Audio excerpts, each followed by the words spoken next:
جب آپ قرآن مجید پڑھتے ہیں تو عام طور پر ان حروف میں غلطی کرتے ہیں. اس کو آپ سین کی طرح اس کی آواز نکالتے ہیں، سا پڑھتے ہیں سا، جبکہ یہ سا نہیں ہے. اس کو جیم کی طرح نکالتے ہیں، جال پڑھتے ہیں، اور اس کو بھی جیم کی طرح ہی بہت سارے لوگ نکالتے ہیں یا پھر زا کی طرح نکالتے ہیں. تو آج ہم ان کی صحیح آواز پڑھنا سیکھیں گے. پورا سبق آپ دیکھیں، اور جو میں آخر میں آپ سے سوال کروں گا اس سوال کو آپ کمنٹ میں ضرور لکھیں تاکہ آپ کو سرٹیفکیٹ ملے. تو یہ حرف کہاں سے نکلے گا؟ سا. ہلکا حرف ہے. زبان کی یہ نوک جو ہم نے اس سے پہلے پڑھی تھی کہ زبان کی نوک سامنے والے اوپر کے چوڑے دانتوں کی جڑ میں نہیں لگے گی.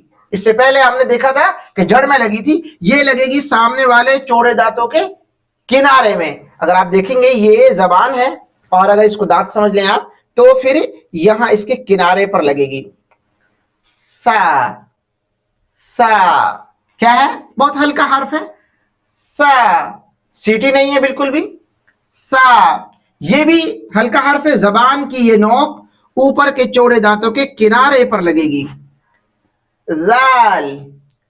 زال. اور یہ آواز موٹی ہے، اس کے مقابلے میں یہ حرف کی آواز کیا ہے؟ موٹی ہے. وا. زبان تھوڑی سی پھیل جائے گی، زبان تھوڑی پھیلے گی، اور پھیلنے کے بعد میں یہ حرف ادا ہوگا وا. وا. زبان کہاں لگے گی؟ زبان کی یہ نوک سامنے والے اوپر کے چوڑے دانتوں کے کنارے پر لگے گی. تو کون سا حرف نکلے گا؟ یہ 3 حرف نکلیں گے، سا، زال، وا.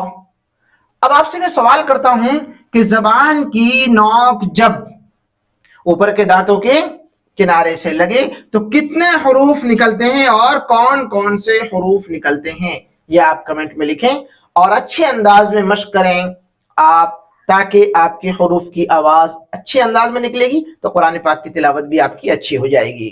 جتنی بھی آپ سبق دیکھ رہے ہیں ان کو اگر آپ دوسرے دوستوں کے لیے شیئر کریں گے یہ آپ کے لیے صدقہ جاریہ ہوگا.